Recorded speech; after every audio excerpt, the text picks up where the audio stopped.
부모님 세대들이.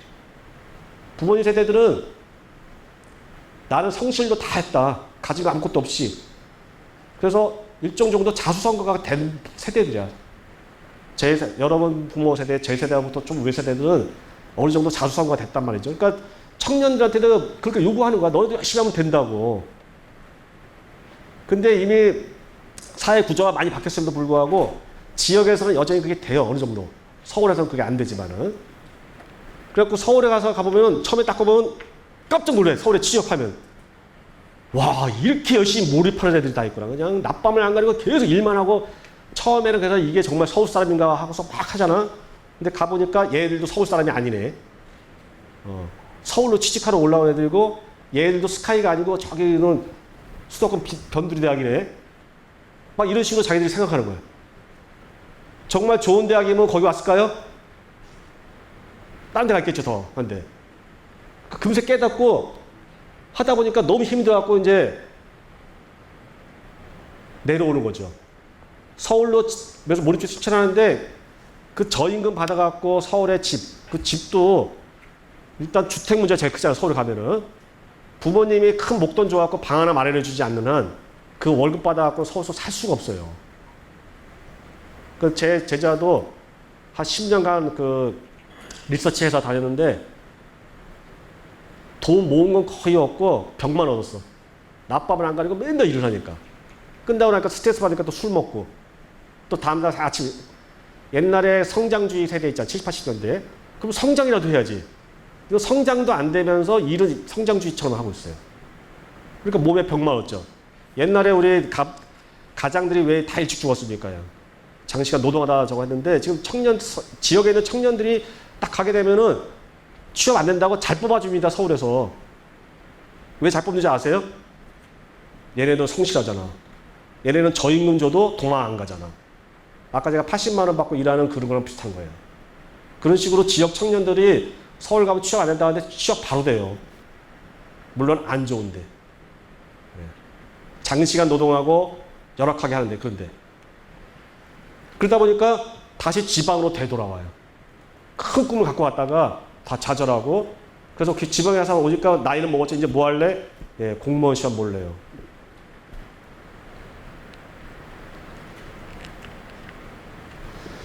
그래서 이 청년들 졸업하고 난 이 청년들의 이렇게 삶을 봤더니 일단 이 사회자본 자체가 너무 확장성이 없어요. 일단. 그 다음에 맨날 끼리끼리 유사한 사람끼리만 모이니까 오고 가는 쉽게 말하면 주고받는 정보라든지 자산 이런 것들이 너무나 적은 거야. 네. 좀 연결망이 좀 다양해야 거기서 오고 가는 정보들이 많을 텐데 맨날 끼리끼리 모여 있으니까 사회자본이 너무나 작고 직장에 나가도 선배를 만나보기 어려워. 서울 가면은. 왜? 높은 자리에. 그러다 보니까 사실 지방대 나왔다는 것 자체가 사회자본이 너무나 약하기 때문에 왜 청년들이 집 밖에 안 나가려 하는지 그 이유가 있어요. 집 밖에 나가도 써먹을 데가 없으니까 집 밖에 안 나가려고 하는 거예요. 사실. 문화자본도 상징 권력을 문화를 활동을 하면 이걸 통해서 돈이 생겨야 되는데 돈이 안 되는 문화활동만 하고 있는 거죠. 쉽게 말하면. 여러분 체화된 문화자본, 몸에 체화된 문화자본의 한국의 최고 자본은 영어죠. 영어. 예. 영어 우리 수십 년 배워도 영어 한마디 못한단 말이에요. 지금. 그러면 어릴 때부터 외국 사람이랑 같이 살든가 하다못해 어릴 때 연수를 갔다 와야 영어가 되는 거지. 네. 쉽지 않단 말이에요. 이거 진짜. 그러려면은 아까 했지 집안의 패밀리 프로젝트가 붙어야 돼. 그래야 영어가 되는 거죠. 하지만 지역에 지금 그거 안 되죠. 객체화된 문화자본. 예, 돈이 많이 생겨서 쉽게 말하면 바이올린을 사다 놨어. 하지만 킬 줄 몰라. 네, 쉽게 말하면 그런 거예요. 그림을 돈이 많아서 미술관에 갔는데 이 그림을 봐도 이 그림이 뭔지 몰라서 한 10분 딱 둘러보면 다 봤어. 감상할 능력이 안 되니까. 이런 것들은요, 이게 사실은 계급 불평등의 핵심인 거거든요. 부르디에라는 학자가 지금 프랑스는 자본주의를 몇백 년을 했기 때문에 이게 계급 신분 질서가 엄청나거든요. 우리 사회는 지금 이제 서서히 조금 문화자본이 쌓이려고 하는 건데 사실은 이 문화적인 영향으로 보면은 부자나 가난뱅이나 사실 무식한 건 마찬가지거든, 우리는 지금. 그럼에도 불구하고 능력이 안 되고 지역에 가면은 뭐 좀 해보려고 하면은 지역에 없죠. 학생한테 물어보면 제일 문제 물어보면은 지역에는 왜 이렇게 시설이 없냐는 거야. 뭐 조그만 거 하나 하려도 다 서울 가야 돼. 이거는 분명히 한국 사회에 지금 중앙 집중화된 자원을 너무 중앙에만 집중시켜 놓은 그 탓 때문에 생기는 것인데요. 그다음에 제도화된 문화자본은 쉽게 말하면 지방대 놨다는 것이 문화자본인 것커녕 평생 짊어져야 될 짐이야. 예. 그래서 이 친구들도 보면은 결국 모두 시작이 자기가 태어난 삶에서 결국은 결혼하는 걸로 이렇게 삶이 모두 스토리가 결혼으로 그냥 물론 여러분의 나이가 지금 그래서 하겠지만 결국 내가 태어난 가족 그것을 우리가 오리엔테이션 받았다 해서 지향가족이라고 하거든요. 지향가족. 지향가족에 태어나서 결국 뭐야? 생식가족. 자기가 구성하는 결혼하는 가족. 그걸로 대부분의 청년들이 그러한 것을 자기 삶의 목표로 삼고 있어요. 물론 그것 자체가 선생님이 탓하는 것이 아니에요. 누구나 가족을 꾸려서 행복하게 살 것이 있는데 그거를 목적으로 삼는 사회는 좋은 사회가 아니야. 그거는. 내가 볼 때는. 왜? 그거는 당연하게 그냥 따라붙는 거죠. 얼마나 그 사회가 악한 사회면은 가족을 구성해서 행복하게 사는 게 목적이 될 수가 있겠어요, 여러분들. 그런 근대 세계에서는 자연적으로 우리가 전쟁이 일어나지 않는 한 자연스럽게 그냥 따라오는 거예요, 그거는. 가족 구성해서 행복하게 사는 거는. 그거 위에 다른 자신의 삶을 우리가 추구를 해야 되는데 그렇지 않고 돼 있다. 이게 언제까지죠, 시간이?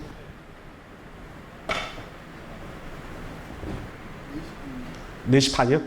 예. 제가 너무 늦게 가는 건 아니죠, 지금. 예. 그래서 이제 부모님 세대까지 제가 한번 그래서 궁금해져갖고 부모님 세대를 한번 연구를 해봤어요, 이분들은. 예. 그랬더니 이분들이 모두 보수주의적 가족주의의 뿌리가 이 부모 세대에 있는 겁니다. 예. 이 부모님 세대들은 부모님이 그러니까 아버지죠. 쉽게 말하면 할아버지, 이 청년들의 입장에서 볼 때는 할아버지인데 할아버지 때 세대까지만 하더라도 가부장의 권위가 어마어마해요. 네. 제가 이거 이후에 그 이후로 이제 할머니 세대들을 또 한번 또 연구했는데 갖고 요번에는 제가 한번 소설로 썼어요. 소설로. 이 할머니 세대들이 어떤가 하는 거를. 그 할머니들이 다 딸한테 하는 얘기가 뭐냐면 나처럼 살지 마. 엄마처럼 살지 마라. 남의 쿠로 살지 마래. 그렇게 했는데 좀 지나고 나면 엄마처럼 똑같이 살고 있어.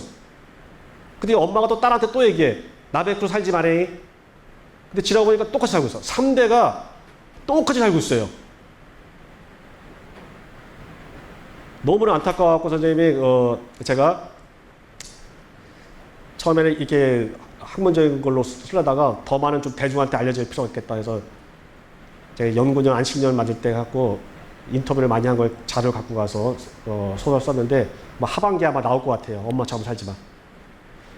여성들의 이 지역에 이 가부장을 뒷받침해주는 강력한 힘이 여자예요. 네. 근데 여러분의 아버지 말고 여러분의 아버지의 아버지를 제가 지금 말씀드린 거예요. 그 아버지는 진짜 어마어마한 권력을 가진 사람이에요. 근데 무능해. 그래서는 야, 이 엄청난 권력을 가지고 있는데 경제적으로는 정말 무능하고 속된 말로 나쁜 짓 다 하고 다녀요. 술 먹고 도박하고 바람 피고 다 해. 그러면 집안이 풍지박산 나야 되잖아요. 근데 안 나. 그럼 왜 안 나냐? 엄마 할머니가 있어, 할머니가. 이 엄청난 가부장이 그걸 다 뒷받침을 해줘요. 그러면서 그 밑에서 이 아버지들이 자란 거야. 아버지하고 딸들이. 그래서 이 아버지들은 할아버지가 너무 무서워갖고 말을 한마디 못하고 딸들도 여러분은 엄마 세대들이죠. 여러분 세대, 엄마 세대들은 교육을 더 받고 싶었어요. 할머니는 초등학교, 국민학교 때 국민학교만 공부하고 거의 공부 못한 경우가 대부분이고 지역에 있는 엄마들은 되게 고등학교만 공부하고 고등학교도 상고 상고 나오고 꿈이 뭐냐? 간호사. 옛날에 간호원이죠. 그러니까 여성들의 갈 길이 너무나 정해져 있어갖고 그래서 결혼을 빨리 한 거예요. 왜 결혼을 빨리 했냐면은 고등학교 졸업하자마자 상고 나왔으니까 직장을 딱 가잖아요, 엄마가. 그러면은 요즘 시력에 막 하루 종일 성추행이야, 이렇게 말하면. 미쓰리 뭐 어쨌어, 뭐 미쓰기 뭐 어쨌어, 뭐 담배 사와 뭐 어쩌 하루 종일 그냥 성추행에 시달리는 거야, 쉽게 말하면.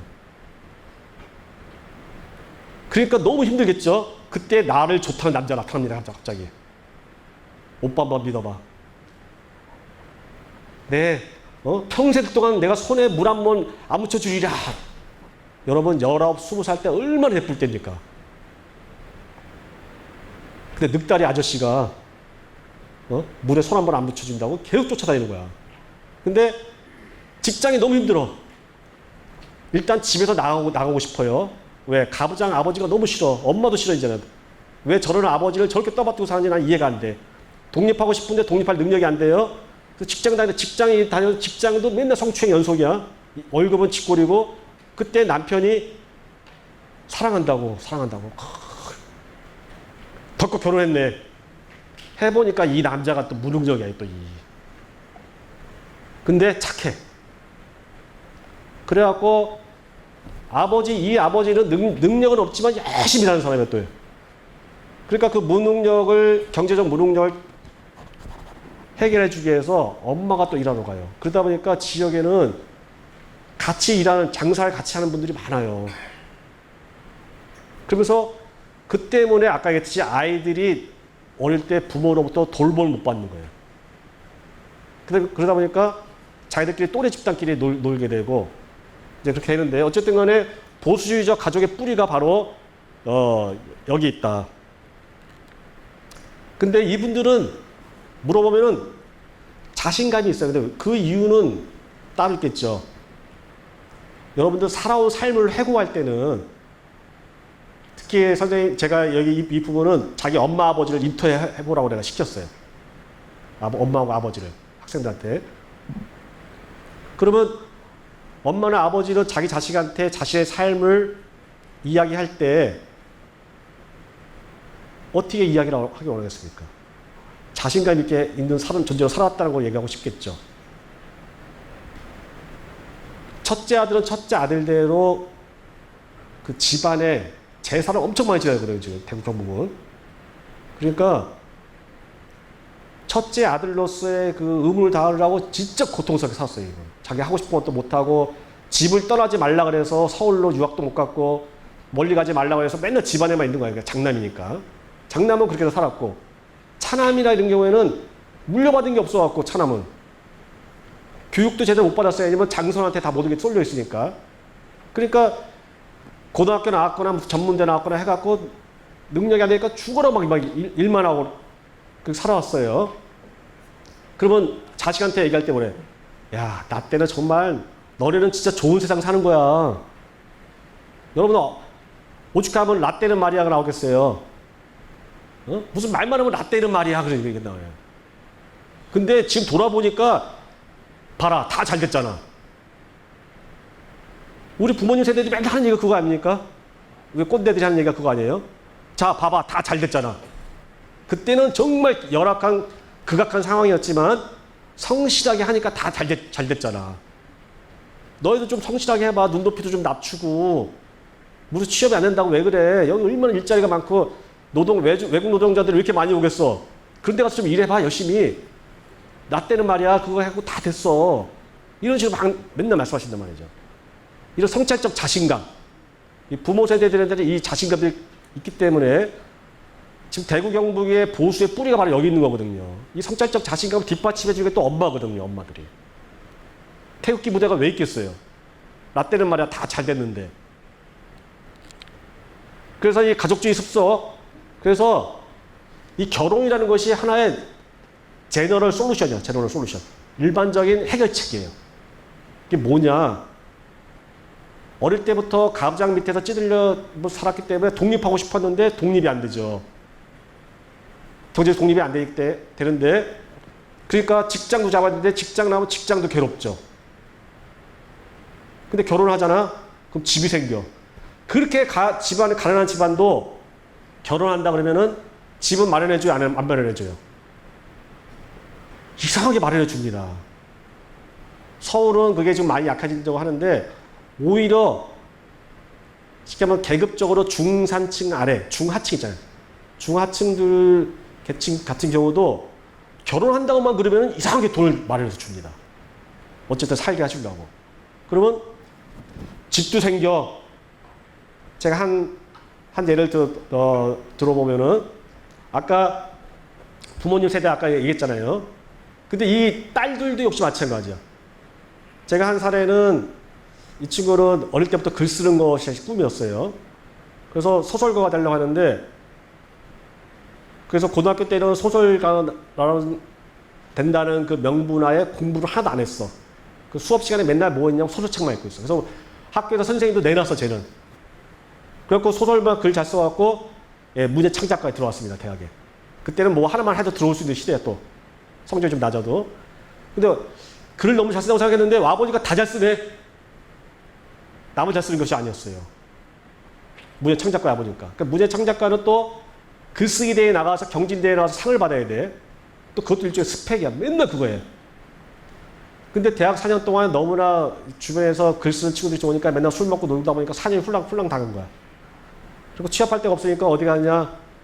문단에 좀 등단을 해야 되는데 이게 등단이 쉽지 않잖아요. 그러다 보니까 취업을 했는데 사보 만든다는 거야. 사보.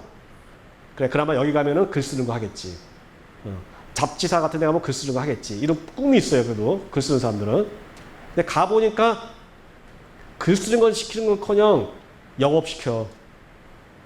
그 다음에 여자 같은 경우는 아침에 일찍 오래 사무실에. 왜요? 남들보다 30분 먼저 와서 청소하래. 청소 다 해. 점심 때는 밥도 하래. 같이 밥 먹는다고. 밥도 하지 뭐 설거지도 하지. 이 지역의 여성들의 노동력을 착취하는 저희가 엄청 많습니다, 지금. 그러다 보니까 직장을 오래 다닐 수가 없어, 여성들이. 그래서 이 친구가 결국 어떻게 했느냐? 대학 때부터 사귀던 오빠가 나한테 결혼하자고 좀 얘기 좀 해줘. 그러니까 오빠가 그래, 결혼하자. 결혼했어요. 결혼하니까 오빠네 집에서 시골에서 돈 갖고 와갖고 집도 얻어주고. 그 자기 집도 생기고, 그다음부터는 난 집에서만 글 쓸 수 있게 된 거야. 이게 제너럴 솔루션이거든요, 제너럴. 일반적으로 해결이 돼버리거든요, 모든 게. 그러다 보니까 이 청년들이 지금 뭐 저출산이 막 이런 문제가 많이 있다고 한다는데 지역에는 여전히 이 습속이 계속 실천이 됩니다. 그러니까 꿈은 뭐냐면 사실 중산층의 가부장적 핵가족이 되기를 원하는 거거든요. 쉽게 말하면 사회학적으로 얘기하면 성별 노동 분업. 남자는 돈 벌어오는 거, 여자는 집에서 살림하고 현모양처 되는 거. 그거는 근대의 이상이지만 사실은 현모양처가 우리 사회에서 실질적으로 이루어져 본 적은 거의 없어요. 왜? 남자 스스로 혼자 벌어서 먹고 살기 힘들었기 때문에 사실은 이런 가부장적 핵가족이 문화는 가부장적인데 여성도 끊임없이 노동시장에 참여를 해왔단 말이죠. 근데 꿈이 있어요. 이런 중산층이 되는 모델. 지역은 여전히 이 가부장적 핵가족이라고 하는 신화가 살아있습니다. 그래서 성실주의 집단 스타일은 이들은 아버지들 물어보잖아요. 그러면 우리 대구 경북 사람 어떤 사람들이잖아. 우리는 의리가 있어. 서울 쟤네들은 깍쟁이야. 뭐 이런 식으로 자기 집단들을 아들은 서울에 있는 집단을 준거로 삼아서 자기 자신을 부정적으로 보는데 이 부모님 세대들은 자기 집단 자체를 좋은 집단으로 그냥 실체화해버립니다. 그러니까 아예 밖에는 관심이 없는 거야.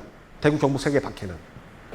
이번에 우리 선거해보니까 어디만 색깔이 어떻습니까? 선거 쫙 해보니까. 네.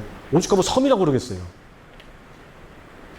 왜냐하면 자기들 집단만 생각해서 그냥 다른 집단을 준 걸 보지 않고 자기가 보기 때문에 집단 유죄는 상대방한테 절대 과중한 짐을 먼저 안 지어주는 거예요. 절대 짐을 지어주지 않고 내가 먼저 희생하고 아버지가 그런 거야, 아버지가. 그 다음에 성실하게 막 하다 보면 언젠가 주변에서 알아준다는 거죠. 쉽게 말하면 군대로 따지면 하사관이야. 장교는 열심히 일하면 성과가 자기 거가 되잖아요. 하사관들은 뭐가 돼? 상관과가 되는 거야. 일은 열심히 하사관이 다 하고 모든 성과를 다 누가 가져가? 장교가 다 가져가는 거야, 쉽게 말하면. 우리의 아버지들이 그렇게 사는 거, 지역에 있는 아버지들이 거의 하사관처럼 엄청나게 성실하게 최선을 다하면 언젠가 알아준다. 마라의 규모는 과묵하고 대구경복에서 세 마디만 되잖아요. 아는 밥 먹자, 자자. 세 마디만 해봐. 뭐 말 필요가 없는 거야 그냥 아버지는. 말보다 행동이 먼저다. 그러다 보니까 여기에는 일종의 가족 멜로드라마라는 건 쉽게 말하면 뭐냐면은 이미 옛날 세계는 지나갔어요. 지나갔는데 옛날의 질서를 계속 살아가려는 사람들이 수단을 당하는 거야, 쉽게 말하면. 우리가 멜로드라마 그러면 뭐 낭만적인 사랑 이야기 막 이렇게 생각할 수 있지만 멜로드라마라고 하는 것은 사회학적으로 얘기하면은 이미 전통사회는 붕괴됐어요. 쉽게 말하면 유교적인 질서가 붕괴됐어요. 그럼 여성들에게 유교적 질서 속에서 여성들에게 살아가는 제일의 가치는 뭐예요? 정절이거든요. 왜? 남자 집안의 대를 이어주는 것이 여자의 살아가는 목적이야, 조선시대에는. 여자의 가치는 뭡니까? 남편의 대를 이어주는 거예요. 그것이 천륜이야.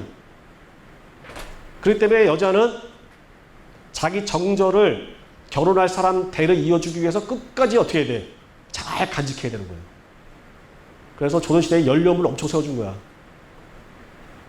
근데 조선시대 이제 망가졌어요, 이제. 그럼 여자들의 최고의 가치는 뭐야?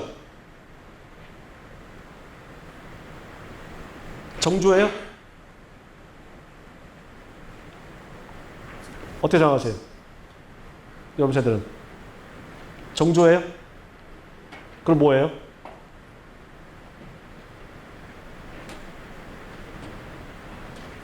여러분이 생각하는 좋은 삶이죠. 그죠? 근데 여전히 정조라고 생각하고 살아가는 거야, 쉽게 말하면. 그런데 이 밖에 나가면은 이 여성의 정조를 탐하는 악한 인간이 너무 많아. 우리 일제시대 때 일본의 이런 신파 소설들 있잖아요. 예, 이런 소설들이 사실은 다 이런 멜로드라마인데 이것이 일제강점기 때에도 조선에도 넘어와서 이런 소설들이 참 많이 나왔는데 그게 아직까지도 사실 이어지고 있는데 쉽게 말하면은 모든 문제에서 막 고통을 받고 있는데 새로운 가정을 구성하면서 모든 문제 해결. 쉽게 말하면 집안이 지금 포싹 망했어. 그래서 이 여성이 지금 밖에 지금 팔려 나왔어. 근데 이 여성은 남성들이 끊임없이 자신을 성적으로 유혹하는데도 끝까지 지켜. 그래서 마지막에 진짜 성적으로 진짜 막 훼손당하고 고통받을 그 순간 갑자기 어떤 남자가 딱 나타나. 백마탄 남자가 나타나갖고 착착착착 다 없애고 결혼. 그래서 끝. 이게 쉽게 말하면 멜로드라마예요. 요새 아침마다 맨날 나오는 거 이거 지금. 이거. 맨날 가족 멜로드라마. 그러다 보니까 이 아버지라는 것이 우리가 프랑스 혁명이 왜 일어났는가를 이제 그 분석한 책 중에 보면은 아버지에 대한 부정이거든요. 아버지가 악해야 이 아버지를 어떻게 거꾸로 틀어서 쉽게 말하면 구체제가 악해야 새로운 체제를 만드는 거잖아요. 그래서 구체제 뭐야? 앙시앙 레짐, 신분적인 질서. 그것이 너무나 악하기 때문에 프랑스 왕의 목을 자른 거잖아요. 잘라서 민주정을 열었잖아요. 근데 지방에는 안 된다는 거야, 이게. 여러분들 한국 현대 문학을 보면은 대부분의 소설이 아버지 없음 때문에 고통받고 있는 소설들이에요, 다. 아버지가 독립운동하러 가서 얻거나 아버지가 빨치산 운동하러 가서 얻거나 아버지가 집에 없어서 겪는 그 자식들의 고통들이 소설의 대부분이에요. 아버지의 부재. 부재가 나는데 이 소설의 주제인데 이 지방에는 아버지를 없애지 못해요. 왜냐면 아버지가 제가 직접 이제 들은 건데 어릴 때 엄마가 아버지 술 먹고 와서 때리고 이런 걸 반복적으로 보면서 이 딸이 저 아버지를 정말 살해하고 싶은 거야. 그 나이가 들었는데 이제 나이 들어서 아버지가 골방에 앉아 있는데 저 골방에 앉아갖고 삐쩍 말라갖고 해가지고 담배 피우면서 하고 있는데 이상하게 치근해 보이더라는 거예요. 연민이 생긴 거야, 연민이. 그래서 엄마한테 엄마 나 사실 어릴 때 아버지가 엄마 때리는 거 보고 나 아버지 사실 죽이고 싶었어. 그랬더니 엄마가 하는 말이 엄마도 울면서 그런 거야. 나도 우리 아버지 죽이고 싶었어. 이 아버지들이 정말 악해서 이걸 거꾸로 튀고 뭔가 새로운 세계로 나가야 되는데 그게 아니야.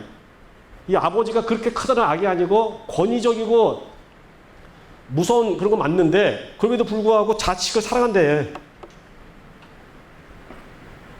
말로 표현하지 못하고. 그리고 열심히 살아. 이 아버지는. 근데 다만 뭐야? 능력이 없을 뿐이에요. 그러다 보니까 우리 사회에는 이 지역사회에는 이 아버지를 살해하려고 하는 살부의식이 없어요. 살부의식. 권위 있는 존재가 있고 이 권위 있는 존재를 살해를 해야 내가 독립적인 개인으로 성장해 나갈 텐데 애초에 그것이 없다는 거죠. 그러다 보니까 지방에는 세대가 유전된다. 가족 공동체가 해체되고 그렇다는데 아닙니다. 가부장적 핵가족 모델이 실제로 가능하지도 않으면서 가부장적 핵가족 모델로 계속해서 해. 돈도 못 벌어오면서 집에서 일도 안 해. 쉽게 말하면 남자가. 못 벌어오면 또 일이라도 해야 될 거 아니야. 왜? 내가 가부장인데. 쉽게 말하면. 그러니까 사회 구조적으로는 가부장적 핵가족을 이끌어갈 능력도 안 되면서 규범적으로는 계속해서 중산층 가부장 모델로 살아가려고 한다는 거죠. 사실 될 수도 없음에도 불구하고. 그러다 보니까 결국은 되지 않기 때문에 부모의 뒷받침이 없으면 안 되는 거야. 아까 제가 말씀드렸던 거. 그래서 유전이 되고 있다. 그래서 이 가부장적 핵가족이라는 게 이게 현실이 아니에요. 그냥 이데올로기야, 이데올로기. 가부장적 핵가족이 되려면 아까 제가 말씀드렸다시피 중산층 이상이 돼야만 가능한 거거든요. 나 혼자 벌어서 집안을 다 먹여 살 수 있어야 돼요.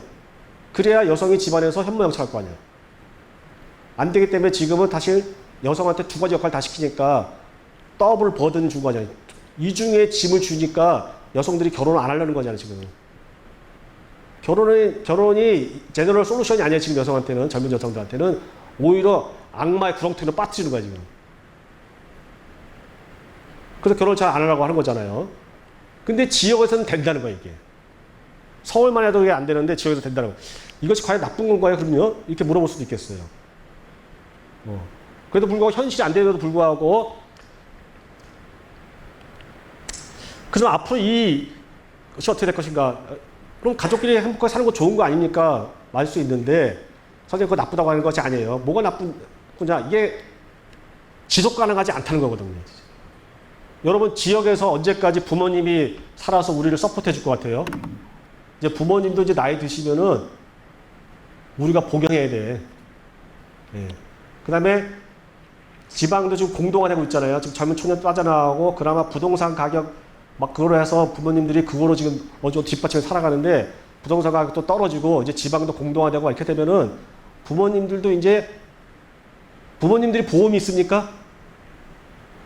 어떤 공식적인 영역에서 노동을 한 분들이 아니잖아요. 다 사실 자영업자들 지금 해왔기 때문에 공식적인 보험이 있는 것도 아니고 국민건강 무슨 보험 갖고 얼마 되지도 않아요. 쌓아놓은 거라고는 부동산 정도인데 부동산이 그나마 지금까지 뒷받침해주고 했기 때문에 자녀들을 이렇게 했을 수 있는데 이게 안 되면 이제 부모님도 위기에 올 거란 말입니다. 그래서 이것이 결국 지상가능이 않다. 그럼 무엇이 필요한가? 예, 미학적 폴리스. 지금 모든 세계가 지금 경영 이야기가 지금 우리 세계를 지배하고 있어요. 이게 뭐냐면 아까도 발표하신 분 하셨던데 단기 성과 내라는 거거든요. 물론 이런 진짜 악마 같은 이야기가 어디 있습니까, 이게. 어떻게 성과가 맨날 단기에서 금방 나와, 이게. 근데 계속해서 성장하라고 막 하라는 그 얘기가 여러분 다 붙잡혀 있다며, 지금. 뭔가 사람이 이렇게 머리 하늘을 쳐다볼 틈이 없어. 땅바닥에서 자꾸 뭐 하라니까. 지금 우리가 IMF 외환위기 핑계를 지금 20년, 30년째 되고 있는데 더 이상 이거에 속아나가면 안 돼요. 뭐 기업에게 뭐 활동의 자유 줘서 뭐 경제 성장해서 뭐 어쩌고 이런 경영 이야기 엔진이 공학적 마인드를 가진 인간들이 지금 우리 사회를 지금 계속 지배하고 있단 말이에요. 경제 신문을 못 보겠어요. 경제 신문을. 너무나 왜곡된 이데올로기가 가득 차 있어갖고 우리 젊은 친구들이 지금 경영 이야기에 지금 다 빨려들어가. 또 하나는 심리 이야기. 모든 게 다 너 책임이야. 네. 모든 걸 다 개인의 책임으로 돌리면서 네가 자기 개발 안 했기 때문이야. 막 이런 식으로. 물론 자기 개발도 할 건 해야죠. 내가 가치 있다고 생각하는 거는 성취하게 자기를 해랍니다. 하지만 모든 책임을 다 개인한테 돌려. 그러다 보니까 이번에 언택트 뭐 사회 얘기하는데 여러분 언택 서로 대면하지 않고 우리가 사회 세계가 움직일 것 같아요? 언택을 해보니까 너무 힘들죠, 여러분들. 결국 사람은 사람이 만나야 되는 것이거든요. 사람이 서로 얼굴과 얼굴을 마주대하고 이야기를 나눌 수 있는 공간. 예. 여러분 인간이라고 다 인간이 아니에요. 왜 갑질이 나오겠습니까? 상대방을 인간으로 대우하지 않기 때문에 그 사람 눈에는 이게 인간으로 안 보이는 거거든요. 여러분 인간이 되려면 인간이 되는 법도 배워야 되는 거예요. 그러려면은 서로가 남 앞에 개, 돼지가 아니라 속된 말로 국민을 개돼지라고 표현하잖아요. 지금 어떤 사람들은. 시험 잘 보는 사람 눈에는 시험 못 보는 지방인들이 다 개돼지로 보인다는 거 아니에요 지금.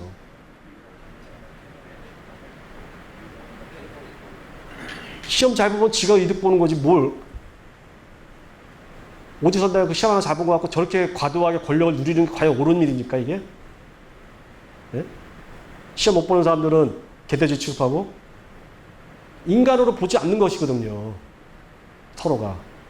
그러려면 우리가 강력하게 이거에 항의할 수가 있어야 돼요. 그러려면 훈련을 받아야 되는 거예요. 그러니까 인간이 다른 사람 앞에 인간으로 현상할 수 있는 훈련을 받아야 돼요. 네. 오늘 아마 청년청을 만든 이유가 그런 거에 있다고 생각합니다. 그래서 뭔가 가능성에 대해서 얘기하고 미학적인 것이 뭐예요? 네. 현실이 있는 것이 아니라 다른 세계, 다른 것을 이야기할 수 있는 능력. 예.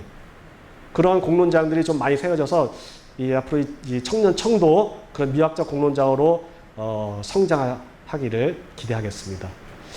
시간이 다 됐는데 예, 이거로 마칠까요? 어떻게 뭐 질문을 하나 받을까요? 어떻게 할까요? 예, 시간이 다 됐긴 했지만 혹시 뭐 궁금한 거 있으면 한번 질문 받아보겠습니다.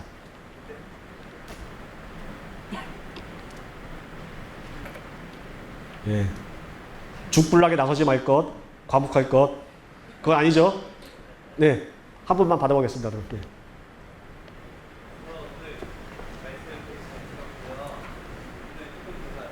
전체적인, 그러니까 엄청 처음부터 조금 생각을 해보자면 굉장히 이거 하나를 생각하면서 굉장히 많은 걸 들었던 것 같아요. 저는 좀 노력이 있고 나쁜 건가에 대한 생각을 엄청 많이 했어요. 보면은 지금 선생님 말씀하시는 것들은 어떤 구조가 있고 이런 것들에 대해서 우리가 조금 고민을 해봐야 된다는 그런 것들이 있고 또 수도권과 지방에 대한 그런 설명들을 되게 다양한 시선에서 보내는 것 같은데 원론적인 그런 시각으로 돌아가서 그러면 노력하는 거에 내가 노력해서 그런 결과를 성취하는 거에 대한 그런 것들은 뭔가에 대한 이 계속 당연히 들으면서 그런 부분에 있어서 이제 교수님의 생각이 어떠신지 좀 여쭤보고 싶습니다. 네. 모든 거를 다 노력할 필요는 없는 것 같아요. 근데 내가 좋아하고 그래서 아까 제가 가치론적인 질문을 던져야 된다는 것이거든요. 좋은 삶이 뭔지를 던지는 그거는 노력하세요. 그거는 적당하게 설렁설렁 해갖고는 그건 절대 안 됩니다. 하지만 모든 걸 다 빡빡하게 살다가 우리 일찍 죽어요. 우리가 뭐 기계도 아니고 무슨 단기 성과 내라고 맨날 노력하다가 널널하게 살아야죠, 사실은. 우리가 부모님 세대처럼 죽어라고 노동해서 살아가는 사람이 돼야겠습니까? 아니거든요, 더 이상. 적당하게 살아도 행복해야 돼요. 하지만 가치 있는 일은 적당히 하지 마세요. 제가 말씀드린 건 그겁니다. 그래서 적당하게 살아도 행복하기 때문에 이거로 만족해서 살아가다 보면 가족주의 안에 갇히고 갇히다 보면 우리의 자아가 쪼그라든다는 것이거든요. 근데 이 세계는 우리 가족끼리만 이루어지는 것이 아니거든요. 악한 세상이잖아요, 지금. 그러면 더 좋은 세상을 바꿔야겠죠. 근데 가족이라고 하는 울타리 안에서 들어가서 우리가 일시적으로 지금 보호받고 있는 것이거든요. 하지만 이 보호가 계속될 수는 없어요. 지방을 이렇게 피폐하게 만들어 놓은 사회가 지금 악한 사회 아닙니까, 여러분? 맞잖아요. 네. 그러니까 이런 악한 사회를 바꾸려고 하고 좋은 사회를 지향한다면은 그거는 길을 쓰고 해야 된다는 거죠, 독하게. 네, 답이 됐나요? 네, 네. 감사합니다. 네, 시간도 다 됐고 해서 여기서 마치도록 하겠습니다. 감사합니다. 네.